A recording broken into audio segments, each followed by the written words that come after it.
You're now listening to the sound of sanity. This sound will continue for the duration of the program.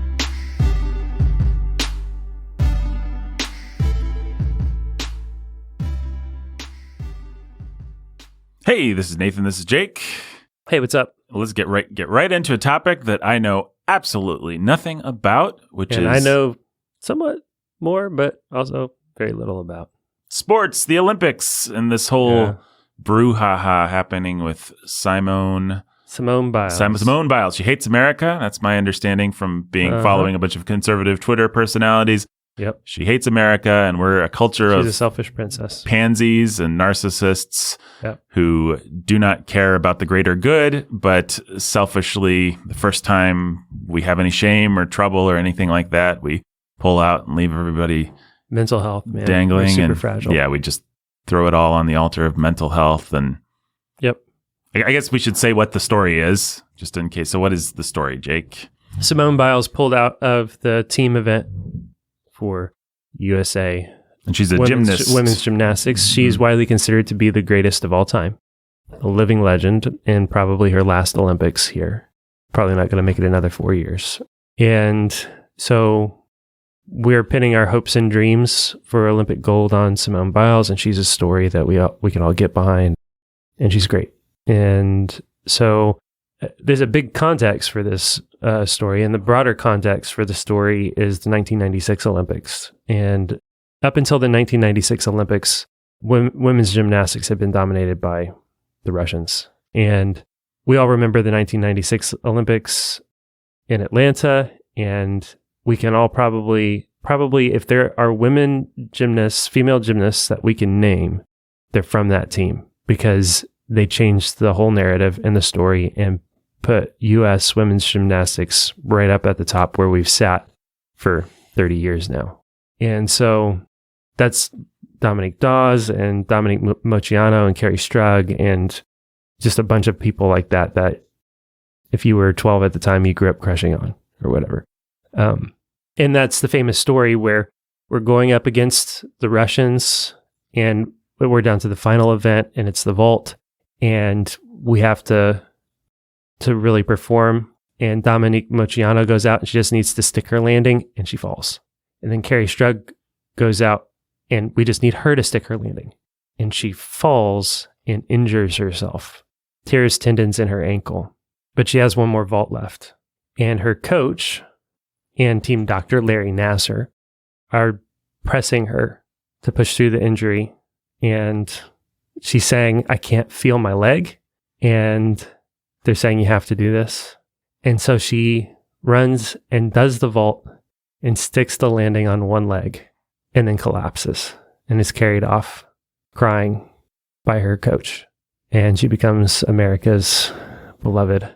And because she got back up and went and stuck that vault, we finally toppled the Russians and ushered in a period of American dominance. Right. You told me, you know this lady, you know the image, and I don't recognize the name. I don't do sports. I can tell you some of the rules to Dungeons and Dragons. Yeah. And I said, no, you just don't remember the name Carrie Strug, but Carrie Strug. So I Googled, and yeah, it's an iconic image. Yeah. I know it. Yeah. She's being carried by, is it the coach? It's the coach, yeah. Yeah, so if the name Carrie Strug isn't ringing any bells for you, do a Google search and you will recognize it. I mean, it was a front page for weeks, and just like you couldn't get away from the There had to have at least been a TV movie or an HBO movie. All kinds of stuff like something. that. Yeah. Documentaries. So that's the context, right? And we're in the team event yesterday, and who's trying to make a comeback and reclaim their spot and making a run to reclaim their spot at the top of women's gymnastics. It's the Russians, who are technically banned and not allowed to compete as Russians. So they're competing as the Russian Olympic Committee, and they're not allowed to wear a Russian flag, and they're not allowed to do anything, but they're there as Russians wearing Russian colors. And the top gymnast in the world, the greatest of all time, does a practice vault, says, I'm not feeling it, I'm out, and walks off. And so that created controversy. And so, but then it gets really complicated. She leans on mental health.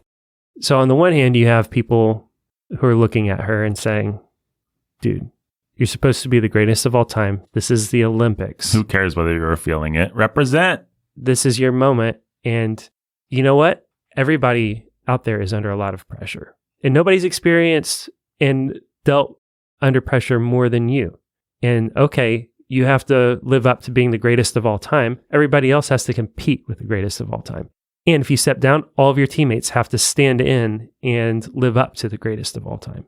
So there's no escaping pressure for anybody here. Don't be precious. If you're the best, just do your job. Do what you came to Tokyo to do. Do what you signed up to do. Do what you're contractually obliged to do. Represent your country, suck it up, and go out there and win the gold like you're supposed to. Don't leave everybody hanging. And so that's one side of it, right? And like Carrie Strug, right? Carrie Strug went out there on torn tendons and stuck a landing to topple the Russians because America and because personal pride and because of mental toughness. And you're just going to go give up all of that, hand it to the Russians and walk away because of your mental health. Like, is that the thing that we're all going to, so that's one side. The other side of it, that you pick up watching, that you pick up watching some athletes, Olympic athletes talk about it. I watched one gymnast replay what happened in the trout run, which is, she said that she lost herself. That occasionally a gymnast will be so locked in or not locked in or whatever, that she'll be in the middle of her routine, in the middle of a flip, and forget where she is in that part of the routine. And that you can see that, she said, you can see that happen to her. Happens to everybody from time to time. And she's getting ready to go and actually perform. And you have to understand how scary that is to lose where you're at in the middle of the air, how physically dangerous it is. You can come away crippled, and how bad that is for your team if that's the situation you're putting everyone in. It could actually be framed as I'm not going to walk away from this crippled, and I'm not going to hurt my team if my head's not right. Oh, I could really hurt my team if my head's not right. It's better for somebody who's mentally prepared to step up and step in to this. So there's that side of that thing too that people argue about or are arguing or talking about. And then there's the whole question of like, Carrie Strug was 15, 16 years old, and she was telling her coach she can't feel her leg. She has no feeling in her leg. And he's telling her, with Dr. Larry Nassar behind him, the monstrous pedophile, convicted child rapist, we now know, that she has to do this. She can't walk away. And she's a 15, 16, I don't know, probably between 14 and 16. I didn't take time to look it up before we hit record, but it's 14 to 16-year-old little girl who's being made to sacrifice, and has been made her whole life to sacrifice her body in probably every possible way for the good of the American Olympic team, so that everybody could watch her run around in tights and do a flip. And it's just like, man, how monstrous is all of it? Like, how terrible is all of this? It's all bad. You think we don't have gladiatorial things in our society? It's like my kids were watching some floor routine gymnastics in Geneva. My youngest daughter, who's 7, is like, I want to do gymnastics. I want to go to the Olympics. And they're like, sweetheart, you're never going to go to the Olympics. 1, you're starting too late. 2, you have to be a genetic freak. And 3, we have to make everyone in our family's entire life, in your entire life, all about this one goal, where every dollar and everything we do is bent on your gymnastic success. Our whole family revolves around that one goal. And this is what your life becomes. And that's insane. It's not healthy. It's not good. It's not worth it. Shannon Miller, there's another name just popped into my head that you might remember. So, yeah, anyhow, it's all just like, it's all a mess. And I don't really want to talk about any of it, because the more I think about it, the more I think, turn it all off. Like, unplug. This isn't good for anybody. And why are we talking about this? These poor little girls. Do I think Simone Biles is a little bit of a princess who's had the world as she knows it revolve around her whole life? Yeah. But how could you not be if you were in her position? That's what it literally has revolved around her whole life. You couldn't be anything else. You just couldn't. She is what you have to be made into in order to do that. And entitled to the point that people are talking like certain scores have already been cooked in her favor because she's the draw and people want to watch, or people want people to watch. Advertisers want people to watch. NBC wants people to watch. The Olympics Committee wants people to watch. Mm-hmm. The sport needs people to watch in order to fuel and generate interest in the sport. All the coaches and gyms around the country need people to watch and care. And Simone Biles is the way to make them care because they don't know who, I already forgot her name, is. Mm-hmm. And I already forgot her name. Right. That's all you need to know. I already forgot her name. But some purists out there are like, you can clearly see ways that points that like the committee who's scoring, the judges are slanting everything towards Simone Biles and away from anybody that would come close to topping her, because the story is she needs to cement her GOAT status. Right. And so then even if that's true, like there may be all kinds of other layers playing into this too, where she's like, forget this whole thing. Like, I don't know. It's just like, it's complicated and it's hard to talk about. We're not going to solve it all today. We're not solving it, and nobody spouting off on social media is solving it. You're entitled to your opinion, but you better understand it's just an opinion we don't have. There are too many moving parts for one conservative commentator to complain and say, she just doesn't care about America, man. Yeah. Yeah. Or for his progressive counterpart to say, like, mental health, it's all what courage. We must all celebrate her courage in protecting her own mental health. And it's like, no, she is an entitled princess, and also it's more complicated than all of that. And I just don't, we should treat it as a thing that happened and as something that maybe should have never been possible. But the additional complication is that having these conversations is part of the fun of the whole thing. It's the speculating about the personalities. Fun of the whole thing. Yeah, really. As far as I'm, well, I just keep thinking about the fact that the new Space Jam movie is out. Space Jam: A New Legacy, which I don't think anybody really cares about. I haven't seen it. It looks like a real turkey, and it's supposed to be a real turkey. Yeah. And it's the idea that Warner Brothers is trying to act like their IP is beloved in the same way as Disney's is just stupid. Come on, guys. Yeah. You're not Disney, and nobody cares about the Warner Brothers brand. If you push all your IP in that movie and use it as a big advertising scheme for and then the type of IP that you're going to push in that movie is going to be your horror. Well, yeah, like because a lot of kids are really going to watch their Looney Tunes movie. I wonder what those droogs from Clockwork Orange are. I should check.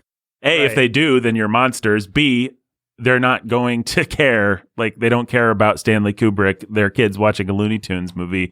The clown from It. Like, Disney has made itself one thing, and therefore it's able to, and then it's branched out into Marvel, but it's contained its brand in such a way that it's a brand. Right. You can't just say, we did a bunch of stuff. Yeah, and you're supposed to care about it. That's not a brand. But anyway, my point in saying that was the only interesting talking point about either Space Jam movie. And they are such interesting talking points that it was almost tempting to do A New Legacy. And it would be actually quite fun someday on Sanity at the Movies to do the original. Yeah. Although I'm sure everything that you can say about it has already been said ad nauseum by lots of people. Where Michael Jordan was in his career, all that stuff. The fact that he starts the movie by saying, my dad just died, and so I have to do baseball, and that he leaned into that whole, and let them weirdly lean into that whole part of his. Space Jam's a fascinating movie. It's a transitional, getting my name and brand back into the public eye as I come back to basketball movie. Right. But it's so smart, weirdly, and not weirdly, because obviously Michael Jordan was a genius, but Michael Jordan's weird mix of being really great at that stuff, but always also seeming to transcend it and seeming not to care that much. Like, oh yeah, I'll take money, Nike, thanks. Yep. I mean, he cared. Republicans buy sneakers too. It's his famous. Yeah. So Michael Jordan was a salesman. That's not what I'm saying. I'm just saying there is something Well, again, my only real point in saying this is the personalities are interesting to talk about. You look at LeBron, who, by all accounts, wants people to like him in a certain way in this new Space Jam movie, where Michael Jordan always has that edge of, I'm the greatest and the coolest, and to be in my presence is to be in rarefied air. Right. Which is the name of a Jordan biography, Rarefied Air. Mm-hmm. And that's just like, man, he was able to make that persona a thing, and it worked, and it suited the 90s in a way that was maybe the last time that could work. And now LeBron is trying to do the same thing, but he has to be a brand manager and make these brand deals. Like, he's got a picture deal with, I think he actually moved from Warner Brothers to Universal, but he's got to make movies. He's got to have a stable of people that work with him. LeBron's public image is much closer to like Dwayne "The Rock" Johnson's public image. That's right. Than Michael Jordan, whose public image was basically a guy that plays basketball. Yeah. And so I don't know where I'm going with all that, except for to say the only fun that I see in any of this is talking about the personalities and the big, splashy sins, weaknesses, glories. Yeah. But when you're talking about teenage girls and or early 20s, I think in the case of Simone Biles, it's just different. Would you feel better if the Olympics was just men? Should I ask that super provocative question? I'd feel better about gymnastics because gymnastics requires it to be girls. Mm-hmm. And it has to do with puberty. It has to do with center of gravity. It has to do with just bodies, body structure. And so it's an added layer of awful. Mm-hmm. Relatively speaking, watching Katie Ledecky kill it in swimming, it's not the same thing. So the girls of it all, the mm-hmm. little girls of it all, that's the worst of it for me. Mm-hmm. And it's also some of the coolest stuff that happens too. Mm-hmm. Like the women's floor routines and the women's gymnastics is some of the most fun stuff to watch at the Summer Olympics. Yeah, I mean, every year every 4 years, whatever, I don't intentionally watch anything. I just see the highlights that filter through, and gymnastics is always the top of the highlights that filter through because it's the fun stuff to watch. It's just amazing what these girls can do, and they do it in a way that's actually beautiful. Like you watch the men's floor routines, it's not beautiful, whatever it is. Mm-hmm. It's impressive, but it's not beautiful. And it's like watching ballet or something like that, but with just acrobatics. Right. So it's really cool stuff to watch.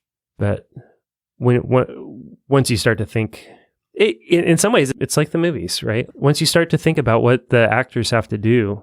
Yeah, is that famous Tim Challies piece that went around evangelical circles a few years ago when Stranger Things season 1 was hitting, and there's the scene in, I don't know why I remember this, but episode 2 or maybe it's the first episode of the first season of Stranger Things, the teenage girl, right. is in her bra or something like that. And it's not really all that provocative by Hollywood standards, but Challies was just like, step back and think, there's an actual teenage girl that actually had to be in her bra in front of a bunch of camera dudes, and now the whole world has seen her in her bra. Right. Like, come on. Like, and it is more than that. Let's think about the person here. It's some kind of a sexual encounter.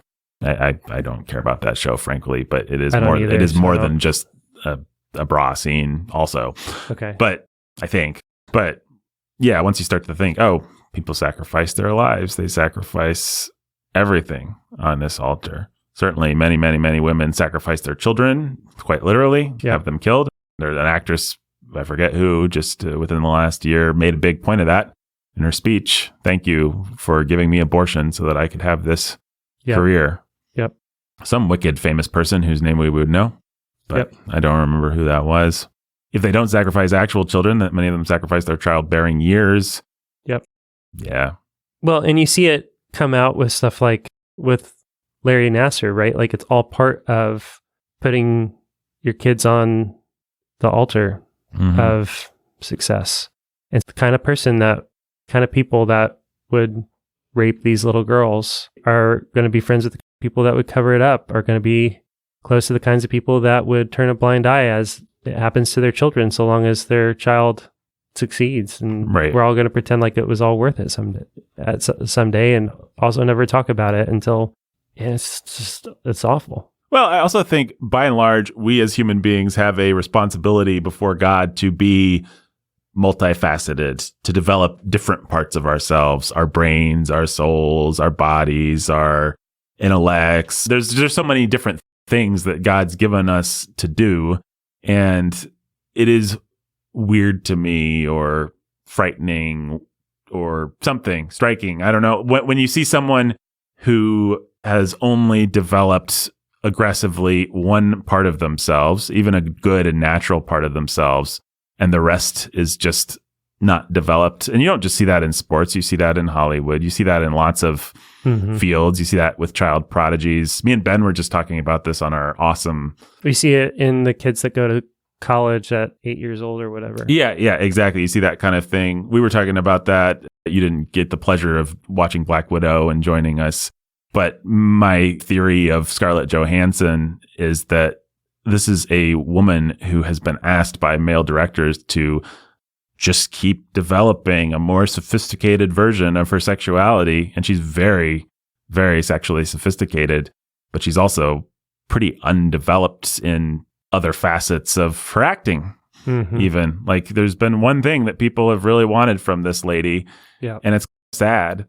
And now that the bloom is coming off of that, she looks a little stranded. Like she looks a little bit like she doesn't know what to do. Like, what's she supposed to do now? It's actually a little bit like somebody who spent their whole life training for the Olympics and then didn't get the gold, or got the gold, and was 16 years old. And by the time she's 20, is not going to be able to compete in the Olympics. Maybe she'll have one more run in her. Maybe she won't. But her life goal has already been attained by 16. Now what? Yeah. And if you're not thinking responsibly about that sort of thing, it's really sad what we ask celebrities to do. You think of somebody like Marilyn Monroe. You think of people who die. You think of the people where you're sort of happy for them that they died. What on earth? I know it's a sick thing to say, but what on earth was Marilyn Monroe supposed to do once she lost her sexuality? There's a reason that she self-destructed and died, because there wasn't anything else. There was no other reason for her to live. So I'm curious, because ScarJo's my age. Is she exactly?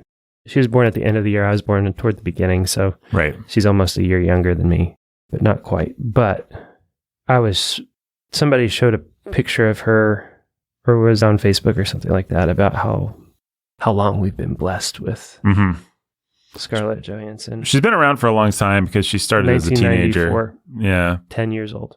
Yeah. Here's a woman who doesn't know how to do anything but act. And by and large, it ain't the Meryl Streep side of herself that she's been asked to develop. What me and Ben were commenting on specifically in Black Widow is it's fascinating because she has to carry the movie.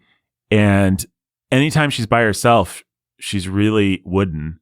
When she has someone else to respond to, particularly a man, she's way, way better. And it's just like, here's a person who has a highly developed sense of responsiveness and a underdeveloped sense of being able to carry themselves with any bearing. And it's just weird. Sad. What's that? Is that? Oh, it's her with Colin Firth. Oh, wow. She's 19. Yeah, I think she's 18 or 19. Look how young she is. Looks in these pictures. Yeah.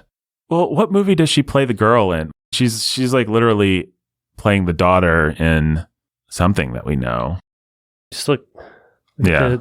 Such a little girl. Yeah, it's disturbing. It is disturbing. So, North, Just Cause, The Client, Manny and Lowe, If Lucy Fell, Fall, Home Alone 3. Ah, yes. Home Alone 3. I've seen that. The Horse Whisperer, My Brother the Pig, The Man Who Wasn't There. All of these. Ghost World, An American Rhapsody, Eight-Legged Freaks, Lost in Translation, Girl with the Pearl Earring, and The Perfect Score, and A Love Song for Bobby Long, and Entourage, the TV show, and A Good Woman, and In Good Company, and all of those movies before she turned like 18 or 19. Yeah, that's insane.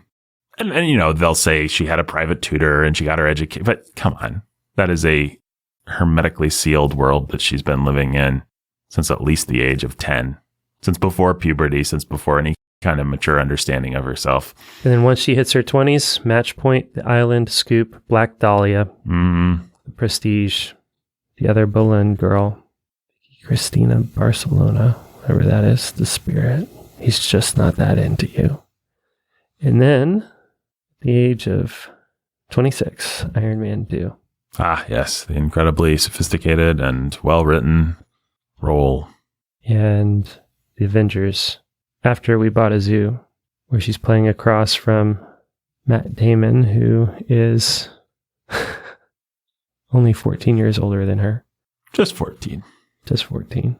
And yeah, so she's 25 and he's almost 40. Mm-hmm. Which, you know, isn't the worst thing at all in Hollywood terms. No. It's pretty much always been that way, for better or worse. But heck, it's that way in Jane Austen novels. So, well, I don't know, Jake. We started out not knowing whether this was going to be a Sanity Bites or a real SOS, and it's been a rambling discussion. But I am tempted to put it on the regular feed because I think it is something that people are talking about. I think the reason we don't put these on the regular feed is because we don't have some unified theory of, like...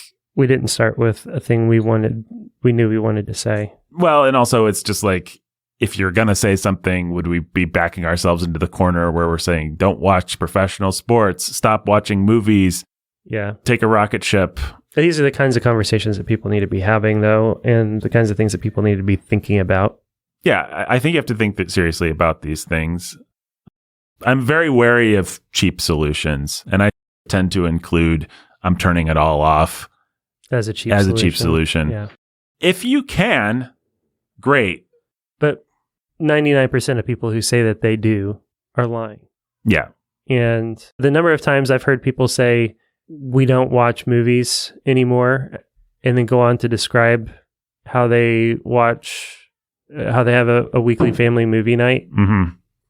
And what they really mean is we only watch 2 to 3 movies a week, which is way more than we watch as a family. Yeah. I don't think we have a family movie night. We do. It's Friday night, but that gets interrupted so often with other things that we're doing. Like this week, it'll be the fair or something like that. And last week it was a party, and it's just like... Well, and me and Meredith always have a little tally of movies we'd like to watch as a couple, but it's like, what does that maybe happen once a month, or right? I don't know if people have easier going lives than I do. But I enjoy watching a movie with the family. I enjoy watching a movie after the kids are in bed with Amanda, but we're tired. There are things to do, and yeah. But anyhow, my point was, often the kinds of people who say that actually watch more movies than I do by a long shot. Yeah.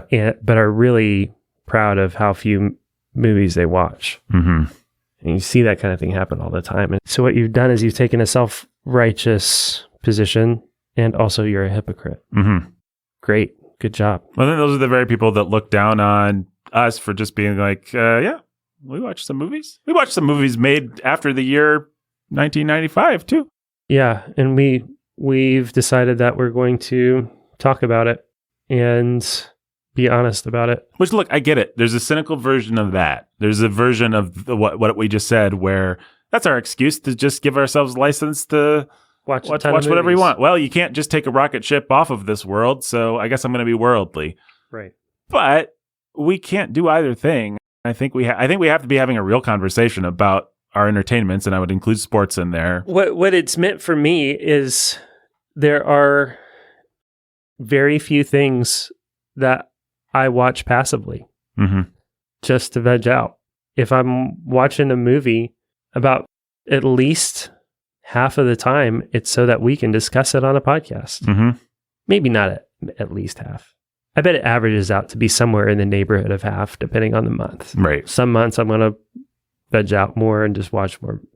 But right now it's less than half because it's the summer. In the wintertime is probably when it tips a little the other way. But or in the spring when it's raining all the time or something. I don't know. But just the same, I am far and away a much more active movie watcher. And then we turn around and we talk about it and we discuss it and we break it down and try to understand it. Yeah. And there are things that we don't watch. And I think it should be the same way with the way that I'm not a sports guy, so I can't apply it specifically, but I think that's generally how people should approach sports. This is also something that I think about and I talk about, and you should talk and think about it with the NFL, right? Go and read some of the concussion data and see the ways that not all of it's proven medically or whatever, but go and actually do a little bit of just the slightest bit of research into what you're asking people to do to their bodies, the ways you're asking them to hurt themselves for life. Yeah. And that's not even talking about boxing or UFC or that's right. Some of the actual blood sports. Yeah. Combat sports. There's a degree to which I think combat sports are essential. And then there's a degree to which we're talking about bloodlust. And that's a conversation that you have to have. You cannot be good at fighting without fighting. You cannot be good at, and that means that you cannot prepare to defend your country or your family or your city without fighting. You have to actually know how to take a punch, and you have to know how to give a punch, and you have to know how to. Well, I think we could have the same discussion about movies, actually. The people will have narratives. They will not have their narratives and their fictions. It goes hand in hand with being human. Right. That's how we figure ourselves out. What did they do before movies? They sat around campfires and told stories, idiot. What do you think they did? Right. They went to the stage. They had plays. They came up with, some people were more gifted at it than others, and you'd have parties and people would tell their stories and it became a thing and people wanted to make, it's just what happens. We tell stories. We're just a storytelling people. God is writing history and we're made in his image. Accept the reality, guys. Right. Oh no, they had the same crisis about novels as the novel started to develop in the wake of the printing press. Guys, we tell stories. What's hilarious now is all of the people who are most puritanical about movies are like, can we just get back to reading novels? There's a whole generation of Christians that would have been like, what? You want to read novels? Monster, heretic. What is your problem? You want to give yourself to this complete waste of time, debauchery? What are you talking about? Yeah. In the scope of human history, the novel and the movie have about the same timetable. Really, when you're looking at the grand scope of history, we're talking about the last 300 years, more or less. Right. You can see antecedents with plays and with some ancient Chinese manuscript that was kind of a novel. But we're really talking about the last 300 years for both movies and television. Movies, television, and novels. Right. And it's pretty new. We're talking about the professionalization, though, of what people have always done. And that's just what's happened across the board with everything that we do. Sports as well. With sports. Well, for goodness sake, manufacturing, 300 years ago, you had a family farm. If you wanted vegetables, you grew them. If you wanted chickens, you went out and you killed one. We've professionalized everything. It's just how our economy has developed. Specialization of labor. It's the kind of thing you talk about in third grade social studies, right? And it's largely been a really great thing. Far less hunger, far less suffering in the world because of it. And to say that we can't professionalize our stories because some people are great at it is silly. To say that we can't professionalize comedy because some dads are better at jokes than others. One is silly, and two doesn't denigrate dad jokes. And accepting all the things that Jake just says doesn't mean you have to accept what's wicked about Hollywood, what's wicked about comedy, what's wicked about sports, what's wicked about... We have to be able to hold these things and have, as I said on the bookening once, it's Thought Christmas. You have to be able to put more than one ornament on your Thought Christmas tree. Yeah. You can't just say it's all bad. It's all good. Yeah, and what scares me about some of the people that may be listening and take me seriously on the hypocrisy, fine, I'm going to smash the TV, which look, I've done. The early part of my 20s, I probably did a better job of going without media than I would say most anybody listening. I think that's probably actually true. But man, there's so much bad about that in so many ways. And what concerns me is like, all right, Dad, you have to realize it's on you. You better refine your comedic skills and your jokes. You better refine your storytelling. You better be telling your kids stories and making jokes. And you should be doing that anyway, but you better fill that gap and fill it well, or else you're going to have all kinds of other problems. Right. And you're not going to solve any of them by just getting rid of all the quote unquote bad or problematic stuff. You're not going to.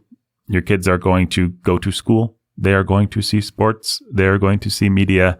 That is the other thing that seems so simplistic is I just think kids need handles for thinking about these things. Yeah. And you don't get inoculated to the bad stuff without acknowledging that some of the bad stuff exists. It doesn't mean that you show your kindergartners Pulp Fiction. Don't make the dumbest version out of what I'm saying. Yeah. We need to be able to think in a savvy, godly way about media, about sports, about culture. That's the same argument for sending your kids to public school. No, it's not. No, it's not. No, it is an argument that maybe a good Christian school would have a quality media class. Yep. And maybe it's dumb that they don't, as far as I know. Mm-hmm. Maybe that media class would even watch a movie or two. I don't know. Yep. It's obviously something we thought about. So obviously something we better have thought about if we're going to do what we do. I would hope so. Should people watch professional sports? Yeah. Yeah, you should. You should just realize it's all corrupt and stupid. Yeah. And there's some glorious things. Some amazing things.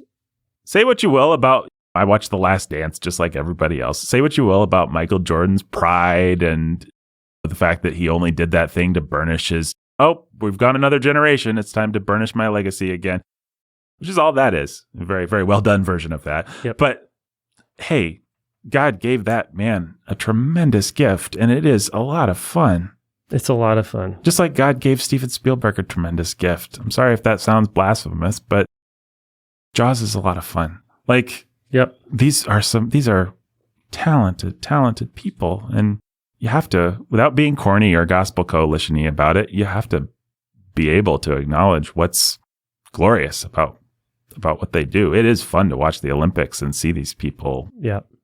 See what the human body can do. It's fun to read about how fast people used to run and how fast we run now, and it's incredible. Yep. And yeah, there've been performance enhancing drugs and things involved in some of that, or a lot of it, or the majority of it. Yeah, probably. But also, here we are. Yeah. Well, we've got to record some Clone Wars reviews for very important Patreon. They are. Yeah. Clone Wars is great. And man, let me tell you, Clone Wars I was a chaplain last week at a camp, and Clone Wars was one of the best ways into conversation I found, and it came up accidentally. So, cool stuff. Yep. All right. Well, you can listen to that over on patreon.com/Sanity. Maybe I'll talk more about that there. Yep. You can support this podcast by going to patreon.com/Sound of Sanity. You'll get fun Sanity bites, little videos, all kinds of cool stuff we do behind the magical wall of bonus content over there. And you'll be supporting the show. You'll also be supporting The Ville and Chip and Lance, which has a very exciting season 2 coming up very soon, I hope. So give us money. Patreon.com/Sound of Sanity. And until next time, stay sane.